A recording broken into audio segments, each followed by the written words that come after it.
ತಗೊಂಡು ಬಂದಾರ ಹೊಲ ಬೆಳೆದೈತಿ. ಹಿಂಗಾಗಿ ನಮ್ಮ ಅಧ್ಯಕ್ಷ ಹೇಳ್ತಿರ್ತಾರಲ್ಲ, ಇದು ಜಾತ್ರೆ ಕಬ್ಬಿನ ಜಾತ್ರೆ ಅಂತ ಹೇಳಿ. ಸಿದ್ದಾರೂಢ ಜಾತ್ರೆ ತೇರು ಲಕ್ಷ ಮಂದಿ ಎಳಿತಿರ್ತಾರ, ಕೆರೆಯಾಗ ಲಕ್ಷ ಮಂದಿ ನೋಡ್ತಿರ್ತಾರ, ಲಕ್ಷ ಮಂದಿ ಪ್ರಸಾದ ಮಾಡ್ತಿರ್ತಾರಲ್ಲ. ಹುಬ್ಬಳ್ಳಿ ಸಿದ್ದಾರೂಢ ಮಠದಾಗ ಹೆಂಗ್ ನಡೆದೈತಲ್ಲ, ಲಕ್ಷ ಮಂದಿ ಕುಂತಾರೋ, ಲಕ್ಷ ಮಂದಿ ಊಟ ಮಾಡಾಕತ್ತಾರೋ, ಲಕ್ಷ ಮಂದಿ ಹೋಗಿ ಹೋಗಿ ಬರಾಕತ್ತಾರ. ಸಿದ್ದಾರೂಢ ಜಾತ್ರೆ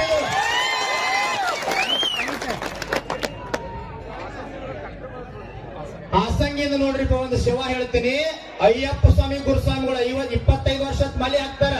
ಅವರೆಲ್ಲ ಅಯ್ಯಪ್ಪ ಸ್ವಾಮಿ ಗುರುಸ್ವಾಮಿಗಳು, ಮಾಲಾಧಾರಿಗಳು, ಕನ್ಯಾಧಾರಿಗಳು 20 ರಿಂದ 30 ಸಾವಿರ ರೊಟ್ಟಿ ನಿಮ್ ದಾಸೋಹ ತಗೊಂಡು ಬಂದಾರ. ಜೋರಾದ ಚಪ್ಪಲ್ ಹೊಡೆದವ್ರು.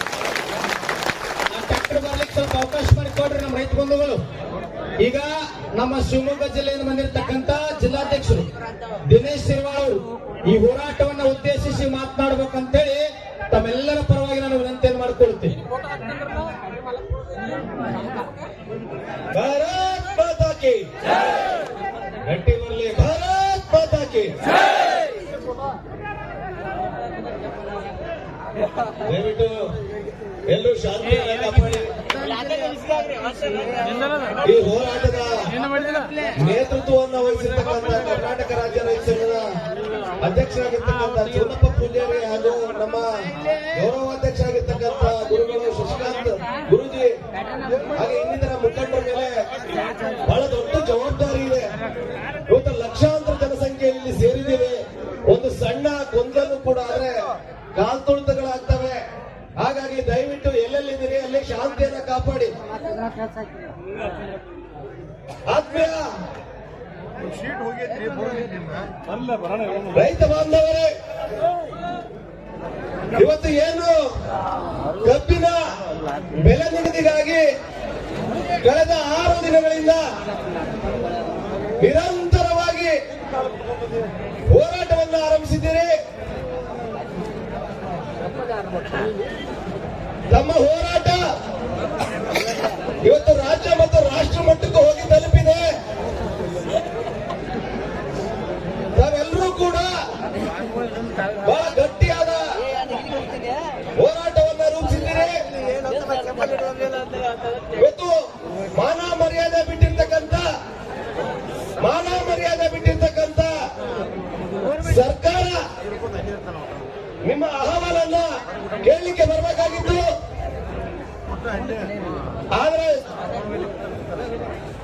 ನಾನು ಬೆಳಗ್ಗೆ ಹೊರಟು ಬರುವ ಸಂದರ್ಭದಲ್ಲಿ ಅನೇಕ ರಾಜಕಾರಣಿಗಳು ಬರ್ತಾ ಇದ್ರು. ದಾರಿ ಮಧ್ಯ ರೈತ ಸಂಘಟನೆ ಅನೇಕ ನಾಯಕರುಗಳು ಹೋರಾಟವನ್ನು ಹಮ್ಮಿಕೊಂಡು ನಮ್ಮನ್ನ ತಡೆದು ನೀವು ಮಾತಾಡಿ ಹೋಗಿ ಅಂತೇಳಿ ಮಾತಾಡಿಸಿದ್ರು. ಆದ್ರೆ ನಾನು ಕಂಡಂತ ಒಂದು ದೃಶ್ಯ, ಇಲ್ಲಿಗೆ ಬರ್ಲಿಕ್ಕಾಗಿ ಕೆಲವು ರಾಜಕಾರಣಿಗಳು ಅಂಗಡಿ ಮುಂದೆ ಹಸಿರು ಶಾಲು ಕೊಡ್ತಾ ಇದ್ರು. ಹಸಿರು ಶಾಲನ್ನ ಕೊಡ್ತಾ ಇದ್ರು ಅಂದ್ರೆ ನೀವು ಅರ್ಥ ಮಾಡ್ಕೊಳ್ಳಿ, ಯಾವ ನಾಯಕರು ಇಲ್ಲಿ ನಿಮ್ಮ ಕಾಳಜಿಗಾಗಿ ಬಂದಿಲ್ಲ. ಇಷ್ಟು ದೊಡ್ಡ ಹೋರಾಟದಲ್ಲಿ ನಮಗೆ ಮತ್ತು ನಮ್ಮ ಪಕ್ಷಕ್ಕೆ ಏನಾದ್ರೂ ಲಾಭ ಆಗ್ತಾ ಇದೆಯಾ? ಏನಾದ್ರೂ ನಮ್ಮ ಬೇಳೆ ಬೇಯಿಸ್ಕೋಬೋದ ಅಂತೇಳಿ ಯೋಚನೆ ಮಾಡಿ ಇವತ್ತು ಈ ಹೋರಾಟಕ್ಕೆ ಅನೇಕ ನಾಯಕರು ಬಂದು ಹೋಗ್ತಾ ಇದ್ದಾರೆ. ಮಾನ್ಯ ವಿಜಯೇಂದ್ರ ಅವರು ಕೂಡ ಈ ಹೋರಾಟದಲ್ಲಿ ಬಂದು ಗಟ್ಟಿಯಾದ ಭಾಷಣವನ್ನು ಮಾಡಿ ಬಹಳ ಧೈರ್ಯ ತುಂಬಿ ಹೋಗಿದ್ದಾರೆ. ನಮ್ಮ ಗುರುಗಳು ರಾತ್ರಿ ಲೈವ್ ಬಂದಿದ್ರು ನಿನ್ನೆ ದಿನ ಬಂದಾಗ ರಾಜಕಾರಣಿಗಳು ಯಾರಾದ್ರೂ ಬರೋಗಿದ್ರೆ ಇಲ್ಲಿ ಇಂದು ಕೊನೆವರೆಗಿನ ಹೋರಾಟದಲ್ಲಿ ಭಾಗಿಯಾಗಬೇಕು, ಮತ್ತೆ ಹೋಗ್ಲಿಕ್ಕೆ ನಾವು ಬಿಡೋದಿಲ್ಲ ಅಂತ ನನಗೂ ಕೂಡ ಬಹಳ ಆಸಕ್ತಿ ಇತ್ತು. ಅದಕ್ಕೆ ಮತ್ತೆ ಓಡಿ ಬಂದೆ. ಇಲ್ಲ ನಾನು ಹೇಳ್ತೀನಿ ಕೇಳಿ. ಸಾಗರದಲ್ಲಿ 12 ದಿನಗಳ ಕಾಲ ಒಂದು ದೊಡ್ಡ ಹೋರಾಟ ನಡೀತು. ನಮ್ಮ ರಾಜ್ಯಾಧ್ಯಕ್ಷರು ಹಾಗೆ ನಮ್ಮ ಗುರುಗಳ ಮಾರ್ಗದರ್ಶನದಂತೆ ಅವರು ಕೂಡ ಭಾಗಿಯಾಗಿದ್ರು. ನಮ್ಮ ಎಂಪಿ ಇದೇ ವಿಜಯೇಂದ್ರ ಅವರ ಅಣ್ಣ ಎಂಪಿ ರಾಘವೇಂದ್ರ ಅವರು ಭಾಗಿಯಾಗಿದ್ರು. ನಮಗೆ ಬೆಂಬಲ ಕೊಟ್ಟರು. 10,500 ಕೋಟಿ ಹಣ ಲೂಟಿ ಹೊಡಿತಕ್ಕಂತ ಯೋಜನೆ. 10,500 ಕೋಟಿ ಎರಡೂ ಪಕ್ಷದವರು ಪಾಲಿದೆ. ನಮ್ಮ ಭಾಗದಲ್ಲಿ ಒಬ್ರು ಲೀಡರ್ ಹೇಳ್ತಾರೆ, ಯಾರು ಆ ಪಕ್ಷದ ಅಭಿಮಾನಿಗಳಿದ್ರೆ ಇವತ್ತೊಂದ್ ದಿವಸ ಹೊರಗೆ ಬರ್ರಿ ರೈತ ಸಂಘದವರಾದ್ರು.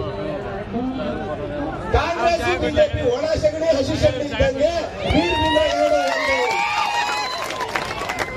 ಕಾಂಗ್ರೆಸ್ ಬಿಜೆಪಿ ಒಣ ಸಗಣಿ ಹಸಿ ಸಗಣಿ ನೀರು ಬಿದ್ರೆ ಎರಡು ಒಂದೇ ಅಂತ. ಇಂಥ ಸಂದರ್ಭದಲ್ಲಿ ಅವರೆಲ್ಲರೂ ಒಟ್ಟಾಗ್ತಾರೆ. ಕಾಂಗ್ರೆಸ್ ಅವ್ರದ್ದು ಕಾರ್ಖಾನೆ ಇದೆ, ಬಿಜೆಪಿ ಅವ್ರದ್ದು ಕಾರ್ಖಾನೆ ಇದೆ. ಇವತ್ತು ವಿಜೇಂದ್ರ ಒಂದು ದಿನನೂ ಕೂಡ ವಿಜೇಂದ್ರ ಅಶೋಕ್ ದುಡ್ಡಿ ತೆರೀಲಿಲ್ಲ ಸಾಗರದಲ್ಲಿ. ಯಾಕ? ಕಮಿಷನ್. ಹಾಗಾಗಿ ನಿಮಗೆ ಹೇಳ್ತೇನೆ, ಬಹಳ ಮುಖ್ಯವಾಗಿ ನಿಮ್ಮ ಹುಟ್ಟುಹಬ್ಬಕ್ಕೆ ಶುಭಾಶಯ ಕೋರ್ತೇನೆ. ನೂರಾರು ಕಾಲ ಸುಖವಾಗಿ ಬಾಳ್ರಿ, ಹಾಗೆ ಜನಸೇವೆ ಮಾಡುವಂತ ಅವಕಾಶಗಳು ನಿಮಗೆ ಸಿಗಲಿ. ಆದ್ರೆ ಪ್ರಾಮಾಣಿಕವಾಗಿ ಸೇವೆ ಮಾಡ್ರಿ, ನಮ್ಮನ್ನ ಮಂಗನ ಮಾಡಕ್ ಬರಬೇಡ್ರಿ ಅಂತ ಹೇಳಿ ನಾನು ಮನವಿ ಮಾಡ್ಕೊಳ್ತೇನೆ. ಎಲ್ಲಾ ನಾಯಕರು ರೈತರನ್ನ ಮೂರ್ತರು ಮಾಡಿ ಮಾಡಿ ಮಾಡಿ ಒಂದು ಹವ್ಯಾಸವನ್ನ ಮಾಡಿಕೊಂಡು ಇಂಥ ದೊಡ್ಡ ಅದ್ಭುತವಾದ ಹೋರಾಟಕ್ಕೆ ಬಂದು ಹದಗೆಡಿಸಬಾರದು ಅಂತ ನಾನು ಮನವಿ ಮಾಡ್ಕೊಳ್ತೇನೆ. ನೀವು ಬರದೇ ಇದ್ರೂ ಪರವಾಗಿಲ್ಲ, ಆದ್ರೆ ನಾಟಕೀಯವಾಗಿ ನಮ್ಮ ಬೆಂಬಲ ಬೇಡ, ನೈಜವಾದ ಬೆಂಬಲ ಬೇಕು ಅಂತ ಹೇಳಿ ನಾನು ಮನವಿ ಮಾಡ್ತೇನೆ.